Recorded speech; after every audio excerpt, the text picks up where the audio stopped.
For over half a century, humans have endeavored to make business a force for good. But is the movement working?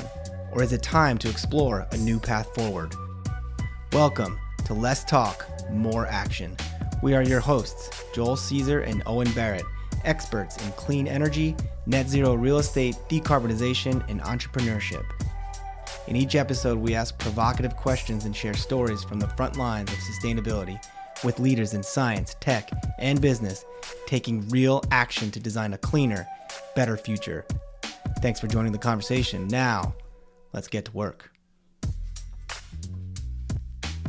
Welcome to Less Talk, More Action podcast. My name is Joel Caesar, the world's undisputed voice, building decarbonization. Joining me today, another special guest co-host, Katie Neck, the managing director and founder of Sustained Futures, where she leads an organization dedicated to closing the global future skills gap and helping companies turn climate risk into resilience and opportunity. So, another week without Owen. Again, as I said before last week's show, we did with Sherelle. He's out there slinging solar, trying to get out ahead of the federal tax credit expiring and capitalizing on the urgency in the market. So we're rooting for him, but that means he doesn't have as much time for us here on the podcast. But lucky for us, we have some great folks out there who want to be guest co-hosts. And this week was no different. Katie Neck, she's been a previous guest on the pod.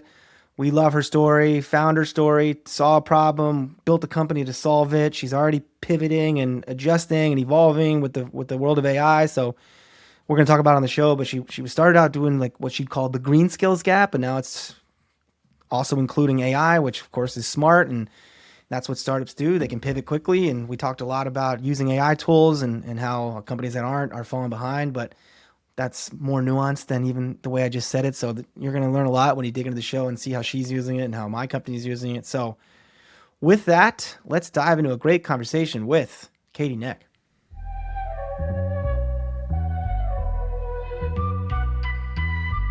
Joining us today is Katie Neck, Managing Director and founder of Sustained Futures. Katie leads an organization dedicated to closing the global future skills gap and helping companies turn climate risk into resilience and opportunity.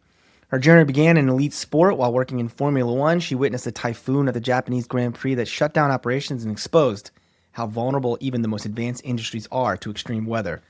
That moment set her on a new path. She went on to build McLaren's first sustainability function. She later joined Capgemini Invent to consult across sectors. But in every industry, she noticed the same problem. Organizations lacked the green future skills they needed to respond to climate change. In 2023, she launched Sustained Futures to close that gap. Since then, the team has upskilled more than 5,000 people around the world in partnership with the United Nations, Adobe, Arsenal FC, Dyson, and Sail GP.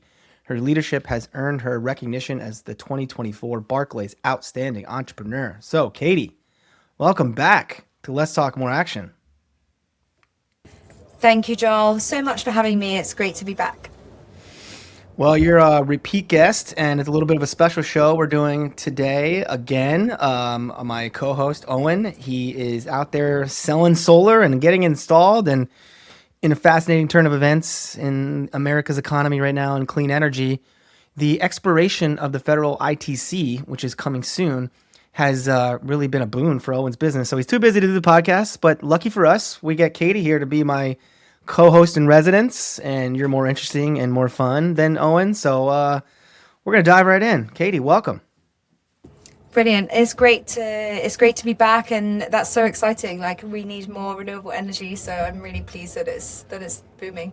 Yeah, it's really interesting. Like, I know that we don't want to talk too much about Owen while he's not here, but it's obviously the clean energy space that the current administration, which I think we can all acknowledge, has not been friendly to clean energy, and thus has removed some of the incentives like the federal ITC, has created urgency in a way like Owen and I talk a lot about, because him and I both have sold into commercial real estate and are both currently doing so, and in various ways throughout our career. And that market is often slow to take action. It's part of the reason we created this show, because we're tired of these people we're selling to making excuses why they can't reduce their energy or their emissions footprint because they're too busy doing a bunch of BS.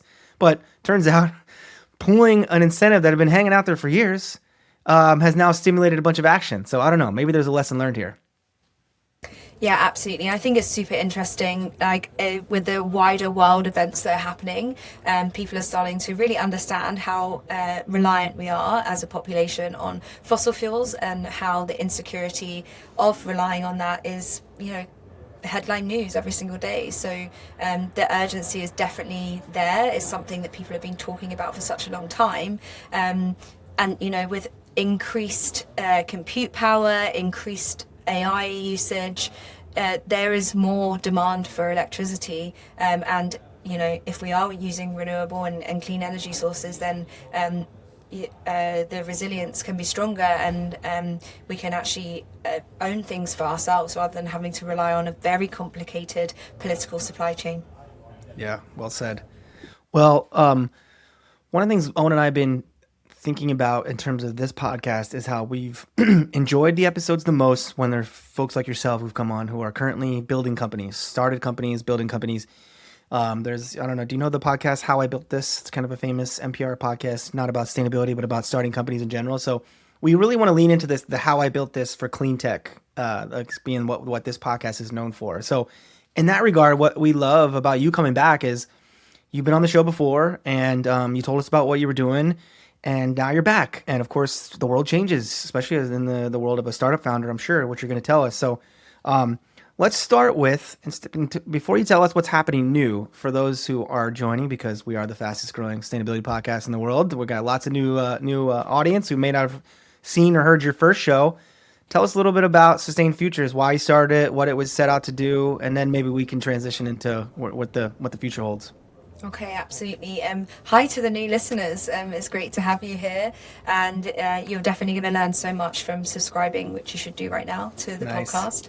And what does Sustained Futures do? So we were founded 3 years ago. It was actually our 3-year anniversary last week, and over that time, as you mentioned at the top of the show, we've upskilled over 5,000 people globally. And the reason the business was started is because every industry, whether that's clean energy, real estate, pharmaceuticals, there's an amazing workforce there that aren't feeling as much purpose as perhaps they did in the past. They're overwhelmed, and they kind of want to make a bit of a difference in the world. We spend a third of our lives at work, and a lot of people right now are working for a big corporation, lacking purpose, and the companies have net zero targets, or they have sustainability targets. And the majority of the workforce, in fact 94% of the workforce, currently don't have the right skills to get their companies to where they need to be. So sustainability typically sits within a sustainability team, because it is a sustainability agenda and there is a sustainability team. A lot of the workforce believe that the responsibility sits only with that team, not in themselves. So facilities, real estate, supply chain, procurement, these are incredibly influential departments across organizations that really do have the power to drive change, but they don't have the skills to do that. So over the last 3 years, we've been working with employees within businesses. We've been selling skills matrices. We've been selling capacity building projects, and then we have actually been doing the upskilling through masterclasses, academies, and cohort-based learning. So we don't do any e-learning. We don't expect people to sit through a video, because they always go and make a cup of tea or a coffee if you're in the US, and we want to make sure that it's fun, that it's relevant, and that we're meeting people where they're at. So we're not talking about arbitrary tons of CO2 that just no one can relate to,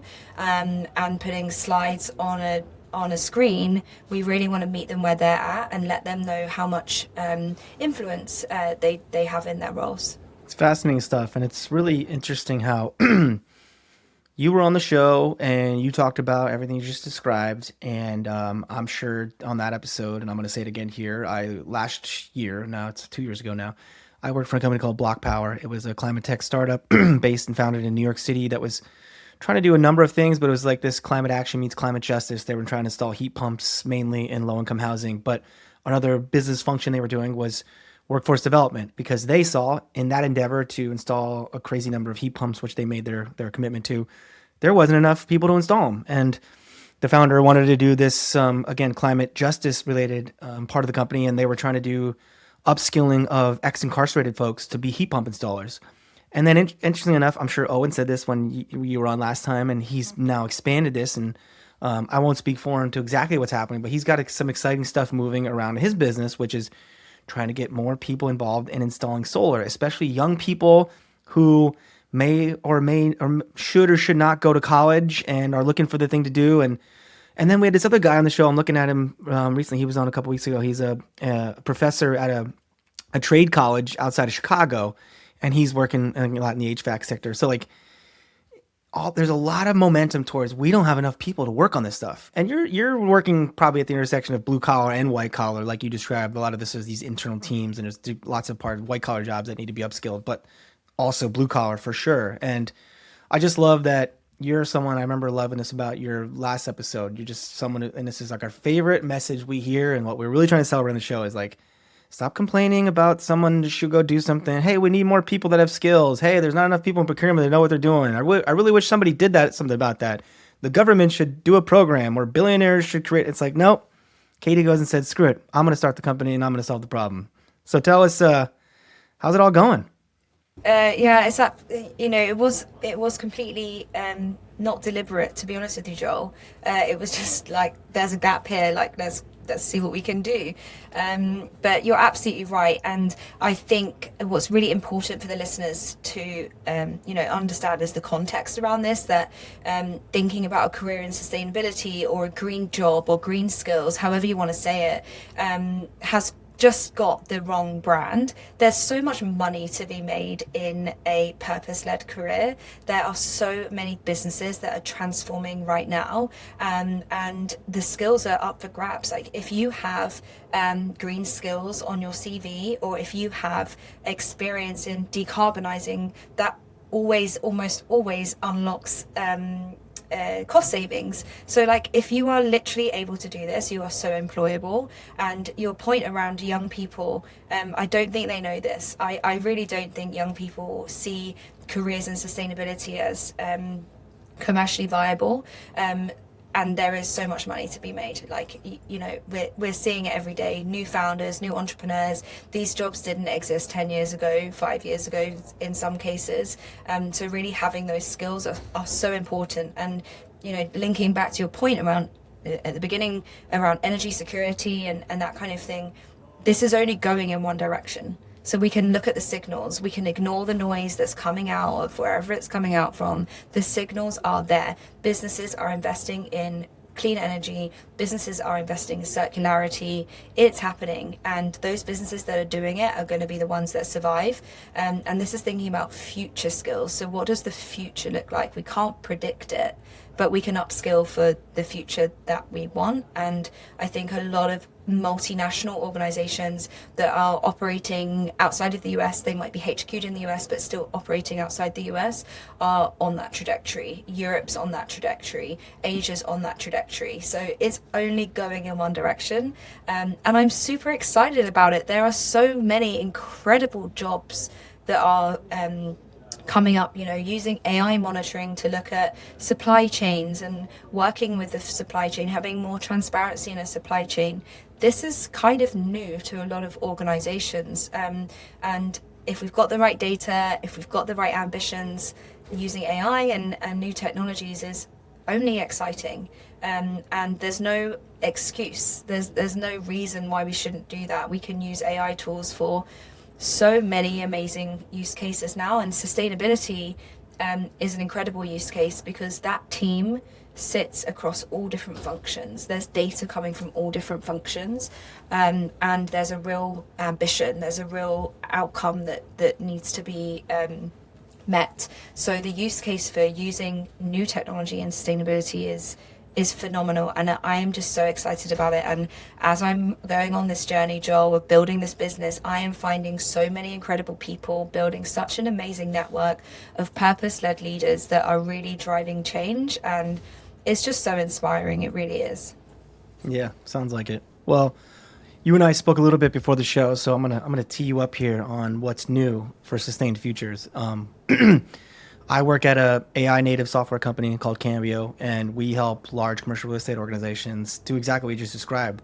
Organize data coming from many different places that historically has lived in spreadsheets and PDFs and consultants' minds that try to piece together insights or action plans so that they can go and install things that are going to reduce emissions in their buildings. And I've seen the magic of how our product can and does do that. And then I'll give like our company a ton of credit. And this is like what's fascinating around the world, the way the world works. And you've been at big companies. Capgemini, I'm sure, is one of them.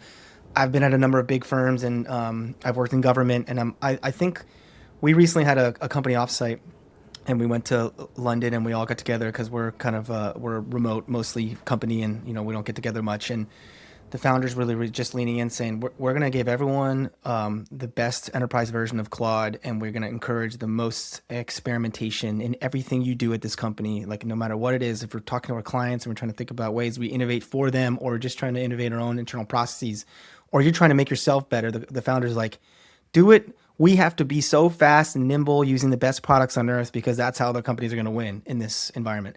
And I think to myself, I was like, I was, now I'm doing all that, and Claude is incredible. And you start to like, and I think to myself, I've got colleagues that are probably at some of my past stops. Like I worked at AIG, one of the world's largest insurance companies. I worked at, I don't want to name names because I don't want to throw shade, but I've worked for some of the biggest construction company. I worked for a city government, even a big tech company I worked at, which you think would be innovative, is pretty big and slow. And I think they're probably, before someone's allowed to use the version of Claude I'm using, they probably have to set up like a 6-month procurement committee just to get it off the ground. And it's like, good luck keeping up with companies like us who are like being encouraged to move fast and break things. So I guess all that to be said, we both know, and we've said it a lot here, and everyone's saying it across the world, AI is the future, but who's doing something about it? Turns out it's you. So tell us more about it. How was London? Oh, I love London. I've lived there in the past. I got my green building career started there. When I was at Google, we were working on some pretty cool projects in London, so I got to go there a bunch. So, yeah, I have closer ties in London to London than most Americans, I'm sure. Okay. I knew we get along well, Joel.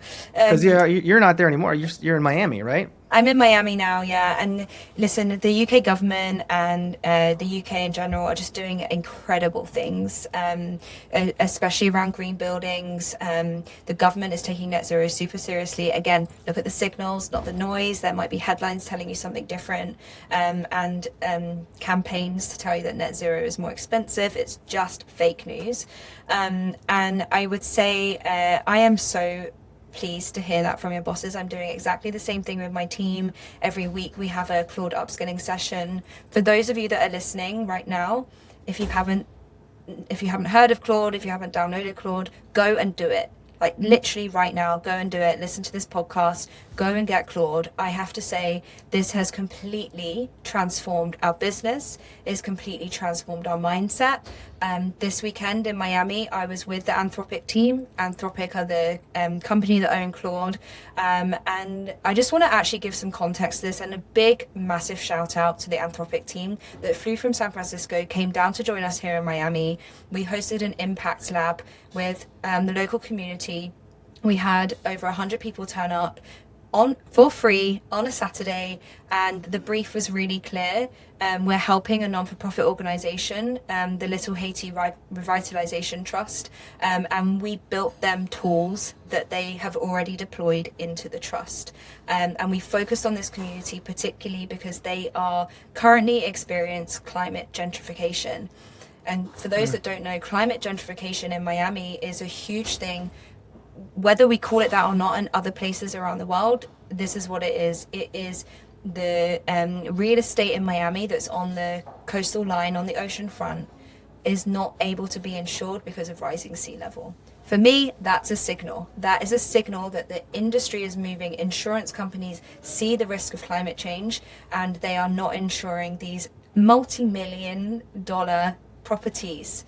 So that is obviously not attractive for property developers. So they are moving into other communities like the community of Little Haiti, and they are going in and they are buying up properties from a very vulnerable community. You know, some of these business owners, they're paying cash for their leases. They don't have contracts in place sometimes, and they need help. So Claude and Anthropic sponsored us to get in a room on Saturday. We had an amazing space by the dock in Wynwood, so shout out to them, thank you so much. And we had volunteers building. There was UX designers, there was ML specialists, there was project management teams. I was probably more mentoring than anything else. I definitely wasn't building anything, but we were using Claude to build them tools to help navigate all these challenges. And this is exactly what technology should be used for. Because we are so rich in data, as you've mentioned, Joel. Organizations are, there's data in spreadsheets, there's data in PDFs and invoices and all over the place. And actually, that's an old way of us using technology that is, very quickly becoming out of date, because we're able to build things ourselves. We're able to get the right information to the right people at the time that they need it, and everyone's journey is totally personal and different. So I would love to hear about how you and your teams are using Claude, because we've been on an amazing journey. In fact, I just came off a masterclass. We had over 40 people join. We're running AI academies now for purpose-led leaders, for sustainability leaders, because this is only, again, going in one direction, whether we like it or not. And to use AI, and especially Claude, in your day-to-day is going to help you not be replaced by AI, basically, if you're able to use it in the right way. So I'd love to hear from you, Joel. How are you guys using Claude in your day-to-day? Well, not to duck your question, I'll come back to it. But I would say, one, Anthropic, not a sponsor, but since we're championing you, if you want to sponsor the show, we're open to it. But no, I couldn't agree more. And it's interesting how, like, you and I, once you get into it, once you start using it, you're just like, how is anyone not using this? But it's crazy. I was just in California. I was out there for SF Climate Week, and then I was down in LA, and I was actually having coffee with a buddy who not related to my industry, but he's in a biopharmaceutical company, tech startup using robotics and surgery, like really futuristic tech, trying to get an exit like a lot of us are. And I was like asking him what does he use and what's the company using, and they're like a Microsoft company, and they're trying to use, and I hate to throw shade at Microsoft, but they're trying to use Copilot, and I'm just like, what are you guys doing? You're a startup. You're 50 people. You got to be using Claude. You can't be using Copilot. Like, so again, not to throw too much shade at Microsoft, but Claude's just another level right now. And this give me an idea, Katie. And again, I'll come back to answer your question. But I've had this idea. I don't know if we talked about it when you were on last time, with Cambio. Like, one of the things in my past, and as a green building professional, there's something called LEED certification. You may have heard of. A lot of buildings, that's like the standard they use to certify whether or not a building was designed with all the right green principles. And the organization that runs that program is called USGBC, the United States Green Building Council, and it used to be more popular. I see less about it anymore, but they used to do something called the Green Apple Day of Service, where they encourage all green building professionals in the fall, as kids were going back to school, to volunteer at a local school to do some kind of training or educational outreach about, one, environmental issues and the impact of buildings on environmental impacts, but then also show and demonstrate there's a career path here that you should be interested in if you're a young person that maybe you weren't aware of. And I've been thinking that within the Cambio lens, because we are so proficient at harnessing AI for these concepts, that could we be volunteering, using our platform to help young people in a Green Apple Day of Service, show them how we can help them use our tool or tools like ours or Claude-enabled tools to maybe identify energy efficiency opportunities at their school or at their house or at their apartment complex. So maybe there's a partnership opportunity here between us and Sustained Futures, because it sounds like that's where you guys are going. Yeah, absolutely. We are hosting impactathons all the time. So what does that mean? It's a hackathon, but it has to have a positive impact outcome. So much like we did on Saturday, we're not just building things for like testing and learning and upskilling. We're actually building things that people need with a positive outcome for people or planet. So, this space is moving so quickly. And I hate for anyone to feel like they're going to be left behind. But your point around big corporates, using other AI tools that aren't Claude, you are You just are going to be left behind. The way that we can work as a business, I'll give you some examples. The whole of last year, so like 2025, I was in Canberra all day long. I was always formatting boxes and sending out proposals to clients, and they didn't have any context about the business. I'd have to refresh slides, and now Claude knows everything about my business. It knows everything that we offer. It has all our pricing. It has all of our branding. And I'm able to now send proposals to our clients with way more information than my human brain is possible of doing. And we're sending it like as a HTML page that they can click around and they can use it.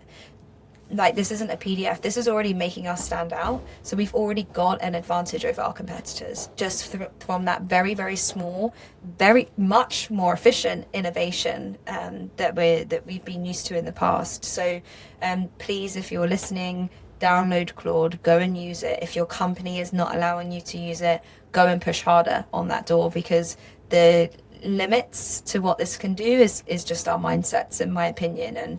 And on mindsets, Joel, I think your business is definitely there. That this is no longer around prompting. Prompting is obviously great, and it's how a lot of people are still using AI tools. But this is around problem solving now. So giving context, understanding what problem it is that we need to solve, and our human brains and the technology that we've had access to obviously haven't solved many problems in the world. We still have a lot of problems in the world. A problem could be triaging your inbox. A problem could be transitioning our whole city to, renewable energy sources. Whatever how big or small the problem is, if we're giving Claude the problems to start with, then the solutions that we're getting back are way different to how our human brains might approach something. And we're still the experts, right? We still actually do know some things that Claude doesn't know, but we can use it as a sparring partner to find the outcome that we're trying to get to, of which, by the way, sustainability is amazing. I love working in this space because the outcomes are public. Net zero targets, public. We know where you want to get to. SBTI approvals, you've aligned everything to climate science. Everything is publicly available. So we know where you want to get to. Let's reverse engineer the skills that you need to help you get there. Let me ask you this, and this will be interesting because you obviously grew up on a different continent and had a different educational background. But I've been reading more. I have two young kids. They're 5 and 7. My two little girls, and think a lot about their future and how it's going to be dramatically different than mine, and how do we prepare them for this, and what's going to happen to education in general. And I don't know if you've heard, maybe I think there's some in Florida. I think it's common in Florida and Texas. Seemingly, there's some schools popping up that are like AI forward, where young kids are being taught by AI in the morning, almost like self-directed, to give them the educational stuff they need. But then in the afternoon, because they're getting such efficient education in the morning by AI, the afternoon's more about life skills. They're learning how to cook. They're learning how to build. They're learning how to public speak. They're learning how to work in teams. And it's like, that sounds really interesting. I'm a little, it's you don't want to be the parent who goes and throws their kid into some new educational experiment. But since you're in this world of upskilling, education, I know more focused on adults, do you have any perspective on, do you think we should be educating kids differently? I don't know if my perspective is completely, validated. We do work with young people. So for every employee that we upskill young people completely free of charge. And, I think our generation are very worried about what this means for them. But if we think about the education system, to your question, before AI, that was already out of date. Like, turn up, sit down, be quiet, listen. Like, this isn't how my life is now. I hated it. I've got so much energy and creativity, and if I'm being told to be quiet, well, guess what? I'm not that way inclined. I'm creating, I'm building, I'm bringing people on the journey with me. And if I am sat in a room for 8 hours a day, like doing what I'm told, then that isn't equipping me for the skills that I need for life. And like post AI or wherever we're at now, the skills are going to be totally different. And my team right now, I want them to be using AI. I actively encourage them upskilling. We do upskilling sessions every week. We share how we're using it, what we're learning. I want them to be out in nature. I want my team to be creatively thinking. I've hired them for their expertise. I haven't hired them to be fiddling around with colors on a PowerPoint. I haven't hired them for that. I don't want them to spend their time doing data that. entry. Yeah, exactly. Yeah. Exactly. And again, big four, like I don't understand how we're going to be operating in the future, because we are giving everyone the tools, the mindset that they need. And I think your point, Joel, around like, what are we teaching? How are we teaching? They need to learn critical thinking. I think being in the US has really made me realize how important critical thinking is, and how set up I have been in my educational past for critical thinking. We are told to challenge, we are told to understand, read two things, like who's right, who's wrong, why would that be correct or incorrect, argue the case, debate. That is really going to be so important, and the human skills are never going to be replaced. I mean, this might age badly, I don't know, but where are my team spending their time now? On calls with clients, speaking to prospects, upskilling people in person, and we're building communities. We're hosting 2 masterclasses this week. We've never had so many people subscribe to what we're doing, because we're teaching AI skills, and there's a demand for it. But what we're saying in all of this is, use your AI tools and your skills to do the mundane, non-promotable tasks. So those things that your boss doesn't even know that you do, that you have to do in your job, especially for women. Women do so many non-promotable tasks, and they think that they're working really, really hard. No one's recognizing them, because it doesn't matter. Those things that we're doing every day doesn't matter. What matters is your brain, your expertise, your context, why you're doing things. You've spoken to someone, you've seen a nuance, you've read body language. That's where humans are most amazing. That's what can't be replaced. This human interaction is so important. Like, I'll give you an example.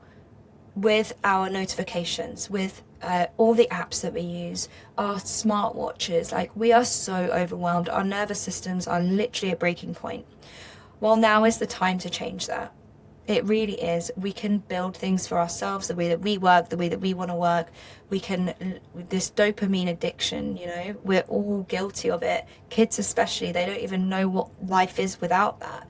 So now is an amazing opportunity, with new technology that hasn't existed before, to really drive positive change, relax everyone a little bit, take off the weight from everyone of emails and WhatsApps and all of this noise. We can start to be a little bit more human because of these AI tools that we have access to now. Man, so well said, and I'll support your proclamation that may end badly. I think you're totally right. I work in go-to-market, and maybe this is self-serving, but yeah, at some point, 2 people have to do the deal. 2 people have to shake hands and say, yeah, we trust each other, and we'll go let the AI do its thing. But like, I'm not gonna go buy a product from a robot anytime soon, and I don't think anyone is.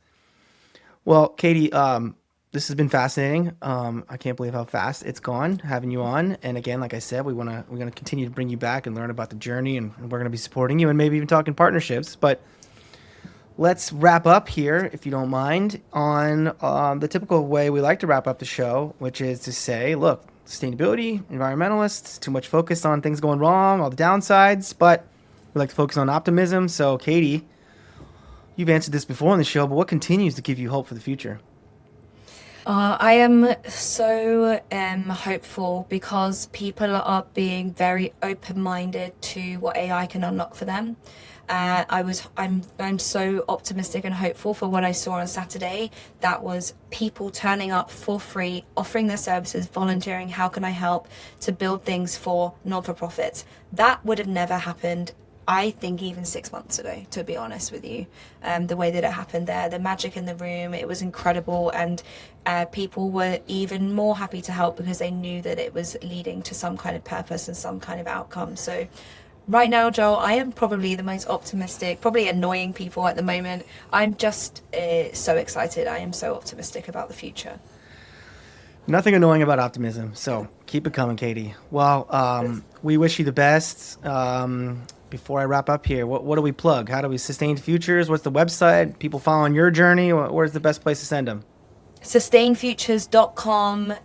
Please sign up. We are just building with Claude Code our new website. It has new imagery of what future skills look like. It's very relaxed human beings, exactly what I've been speaking about today. And we will be hosting AI masterclasses for purpose-led leaders, sustainability leaders, all throughout the rest of the year. So we'd love for you to come join us. Awesome stuff. Well, I will be looking into it myself, Katie. And again, thank you for joining us. And thank you for Owen for not being here. So I got to talk to someone more interesting for once. And thank you to our audience. You can find Owen and I on LinkedIn, usually actively antagonizing the more talk, more complaining sustainability crowd. Well, actually, not that that's you, Katie, but that's how we met originally. I was trying to antagonize you, but you clapped back, rightfully so. And you can find this podcast and more great content at lesstalkmoreaction.com. If you like the podcast, please subscribe, like, and share with your friends. And until next time, we encourage you to ask yourself, what are you doing to take action to make the world a better place?